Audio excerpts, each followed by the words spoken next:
அத்தியாயம் 77 நெருப்பு வளையம். ஹெர்குலஸ் வண்டுகள் பெரும்பாலான கூட்டத்தினருக்கு ஒரு தகுதியான சவாலாக இருந்தன. வண்டுகளின் கடினமான வெளிப்புற ஓடு மற்றும் விரைவான இயக்க வெடிப்புகள் அவற்றை வலிமையான எதிரிகளாக ஆக்கியது. இருப்பினும் அவற்றின் உண்மையான வலிமை அவற்றின் ஓர்செப்ஸில் உள்ளது.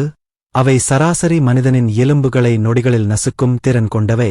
இந்த முழு சோதனையிலும் மிகவும் கடினமான பகுதி என்னவென்றால், நான் போராடுவது போல் நடிப்பதன் மூலம் எனது உண்மையான பலத்தை மறைப்பதுதான். வண்டுகள் ஒருங்கிணைக்கப்பட்ட அடிப்படை மற்றும் இடைநிலை அடுக்கு படிகங்கள் மற்றும் செயோன் செய்யப்பட்ட மாணவால் வலுப்படுத்தப்பட்ட எனது வலிமைக்கு இணையாக இல்லை. இந்த சூழ்நிலையிலிருந்து சிறந்ததை பயன்படுத்திக் கொள்ளவும் கையுறைகளுடன் எனது திறமையை மேம்படுத்தவும் முடிவு செய்தேன். ஒரு கையால் துண்டிக்கப்பட்ட கருப்பு நகங்களை பயன்படுத்தி மற்றொரு கையால் அவற்றின் வெளிப்புற எலும்புக்கூட்டில் ஸ்வைப் செய்வதன் மூலம் வண்டுகளின் பிஞ்சர் தாக்குதலை தடுப்பேன். இந்த புட் மிகவும் சிறப்பாக இருந்தது. போதுமான நேரம் கடந்துவிட்டதாக நான் நினைத்தபோது நான் என் கையுறைகளில் கீயை ஊற்றி வண்டுகளை விரைவாக கொன்றேன். பிறகு நான் என் கவனத்தை ஏரிக் பக்கம் திருப்பினேன். அவர் நன்றாக இருப்பதாகத் தோன்றியது. 2 வண்டுகளும் அவரை இருபுறமும் மாறி மாறித் தாக்கின. ஆனால் எரிக் ஒரு வண்டின் இடுக்கிகளை மற்றொன்றில் துளைக்கும் போது அவற்றின் தாக்குதல்கள் தங்களைத் தாங்களே காயப்படுத்திக் கொண்டன.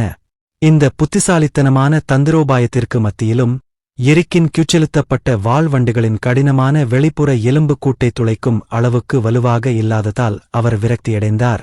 2 வண்டுகளும் தங்கள் இடுக்கிகளை தன் பக்கம் தள்ளும் வரை அவர் பொறுமையாக காத்திருந்தார். சரியான நேரத்தில் எரிக் உந்துதல்களைத் தவிர்த்து தனது வாளின் தாக்குதலின் கூடுதல் உந்துதலுடன் வண்டுகளின் இடுக்கிகளை ஒன்றையொன்று குத்திக் கொள்ளும்படி கட்டாயப்படுத்தினார். இந்தச் செயல்பாட்டில் இருவரையும் கொன்றார். மார்த்தாவும் மோகனும் அற்புதமான கூட்டு முயற்சியைக் காட்டினர். மோகன் தனது கருப்புக்கால் வேலைப்பாடுகளைப் பயன்படுத்தி வண்டுகளுக்கு இடையில் பின்னினார். அவற்றின் கவனத்தை ஈர்த்தார் மற்றும் தனது வில்லால் மார்த்தாவின் எல்லைக்குள் அவர்களை ஈர்த்தார். புறப்படுவதற்கு சற்று முன்பு அவள் தனது வில்லை ஒரு இடைநிலை தரத்திற்கு மேம்படுத்தினாள். இதனால் அவளுடைய அம்புகள் வண்டுகளின் வெளிப்புற ஓடுகளைத் துளைக்கும். இருப்பினும் வண்டுகள் உள்ளேயும் வெளியேயும் கடினமாக இருந்தன. அம்புகள் வண்டுகளை முழுமையாக ஊடுருவத் தவறிவிட்டன. மாறாக அவற்றின் ஓட்டில் சிக்கிக் கொண்டன. மோகன் அம்புகளை கடுமையாகத் தாக்கி வண்டு நகர்வதை நிறுத்தும் வரை அம்பை வண்டுகளுக்குள் ஆழமாக மூழ்கடித்தார். தர்ஷன் தனது வண்டுடன் ஒரு முட்டுச்சந்தில் சிக்கிக் கொண்டான். அந்த பூச்சி தர்ஷனை அதன் இடுக்கிகளுக்கு இடையில் பிடித்து அதன் முழு பலத்தையும் பயன்படுத்தி அவனை நசுக்கி அதன் கூர்மையான பற்களால் அவன் தலையை விழுங்கும் அளவுக்கு அவனை நெருங்கி இழுத்துச் சென்றது. மறுபுறம் தர்ஷன் தனது மன உறுதியாலும் மிருகத்தனமான சக்தியாலும் வண்டைத் தடுத்து நிறுத்தினான். மறுபக்கம் கயல் கிட்டத்தட்ட பயனற்றவனாக இருந்தான். வண்டு இடைவிடாமல் துரத்தியதால் சேதம் ஏற்படுவதை அவன் தவிர்த்தான். ஆனால் அவனது தாக்குதல்களால் நீடித்த வெளிப்புற எலும்புக்கூட்டை கீற முடியவில்லை. வண்டின் இடுக்கிகளை அதன் உடலில் இருந்து சுத்தமாக கிழித்து பூச்சியை நசுக்குவதன் மூலம் தர்ஷன் தனது எதிரியை வெல்ல முடிந்தவுடன் அவன் வண்டுகளின் 2 இடுக்கிகளையும் எடுத்து கோடரிகளைப் போல அவற்றைப் பயன்படுத்தினான். தர்ஷன் கோடரிகளில் திறமையானவன். காயலின் எதிரியை விரைவாகச் சுட்டெரித்தான்.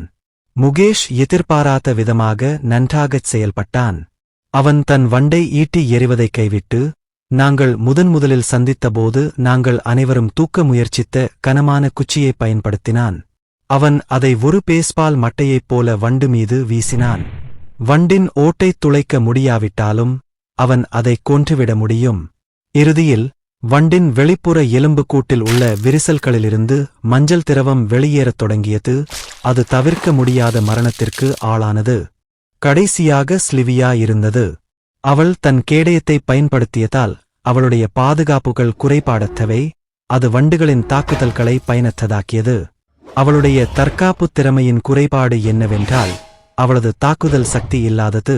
அவள் தனது வாளால் தொடர்ச்சியான தாக்குதல்களை அனுப்பும்போது அவள் காட்டிய நுட்பமும் கருணையும் இருந்தபோதிலும் வண்டின் உறுதியான வெளிப்புற ஓடு சேதத்தின் அறிகுறிகளைக் காட்டவில்லை. வண்டு தேக்க நிலையால் சலித்து இறுதியில் குறைவான பாதுகாப்பு கொண்ட எதிரியைத் தேடி ஸ்லிவியாவை விட்டு வெளியேறியது. மார்த்தா நீண்ட காலத்திற்கு முன்பே தனது வண்டைத் தோற்கடித்து ஸ்லிவியாவின் எதிரி பறந்து செல்வதைக் கண்டாள். எனவே அவள் விரைவாக ஒரு அம்பைச் செலுத்தினாள். அம்பு காற்றைக் கிழித்து சென்று வண்டின் கழுத்து இடுக்கில் குத்தி ஒரு மரத்தில் பொருத்தினாள். குழுவின் மற்றவர்கள் குத்தப்பட்ட வண்டை கொன்றார்கள்.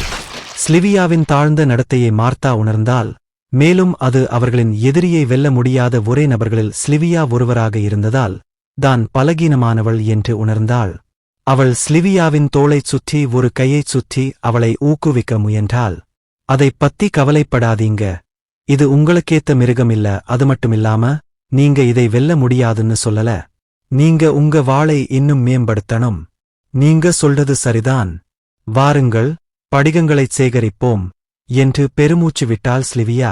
ஒவ்வொரு ஜோடியும் தற்செயலான இணை சேதத்தைத் தடுக்க தங்கள் வண்டுகளை ஒருவருக்கொருவர் ஓரளவு தூரத்தில் கவர்ந்தன. ஆனால் அவை இன்னும் பார்க்கும் தூரத்தில் இருந்தன. அந்த அமைப்பு எனக்காக இடைநிலை படிகங்களில் ஒன்றைச் சேகரித்திருந்தது. அதனால் நான் வண்டுகளிலிருந்து ஒன்றை மட்டுமே செதுக்க வேண்டியிருந்தது. படிகங்களை அறுவடை செய்த பிறகு நாங்கள் ஸ்லிவியாவுக்கு திரும்பினோம். ஆனால் நாங்கள் ஒன்று கூடுவதற்குள் திடீரென ஒரு சத்தம் எங்கள் கவனத்தை ஈர்த்தது.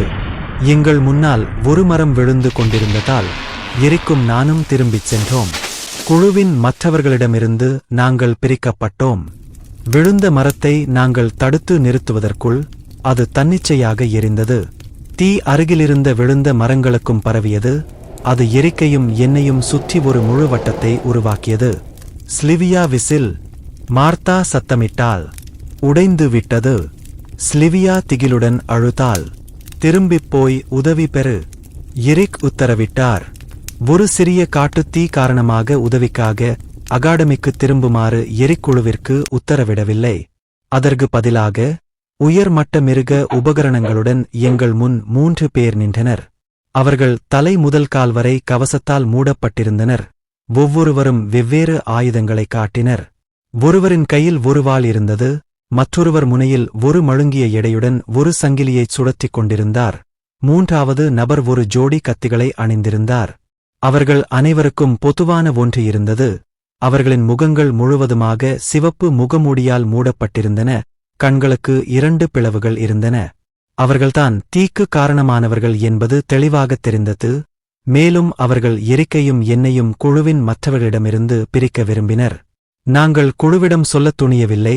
ஏனெனில் அது அவர்களை கவலையடையச் செய்யும். அல்லது இன்னும் மோசமாக, அகாடமியிலிருந்து உதவி பெறுவதற்குப் பதிலாக எங்களை விடுவிக்க முயற்சிப்பதன் மூலம் விலைமதிப்பற்ற நேரத்தை வீணடிக்கும்.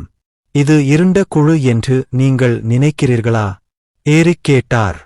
நான் அவற்றை என் டிராகன் கண்களால் ஸ்கேன் செய்தேன். ஆனால் அவை நிழல் பிழைக்கால் பாதிக்கப்பட்டதற்கான அறிகுறிகளைக் காட்டவில்லை. அவர்கள் யாராக இருந்தாலும் அவர்கள் வலிமையானவர்கள். வாள் ஏந்திய மனிதன் மேல்நோக்கித் தாவிக்கொண்டு தாக்குதலைத் தொடங்கினான். என் இடது கையைத் தடுக்க உயர்த்தினேன். அதே நேரத்தில் என் வலது கையில் கருப்பு கையுறைகளில் நகங்களை வரவைத்து அவன் வயிற்றைக் கிழிக்கத் தயார் செய்தேன். ஆனால் வாள் கையுறையைத் தொட்டதால் அது தற்காப்பு அடுக்கை வெட்டும்போது எனக்கு சிறிது எதிர்ப்பு ஏற்பட்டது. நான் விரைவாக என் இடது கையை தாழ்த்தி வாள்வீரனின் மீதமுள்ள தாக்குதலைத் தவிர்க்க என் உடலை வலது பக்கம் திருப்பினேன். என் தோள்பட்டையை பயன்படுத்தி அவனை சமநிலையிலிருந்து தட்டிவிட்டேன்.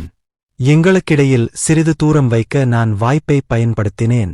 அவன் கத்தி என் கையுறையை அறுத்துச் சென்றது ஒரு விஷயத்தை குறிக்கிறது. அவன் கத்தி உயர்ந்த அடுக்கு மிருகப் படிக்கத்தால் செய்யப்பட்ட இருந்தது. இது மோசமாக இருந்தது. இப்படியே விஷயம் சென்றால் அது எங்கள் மரணத்திற்கு வழிவகுக்கும்.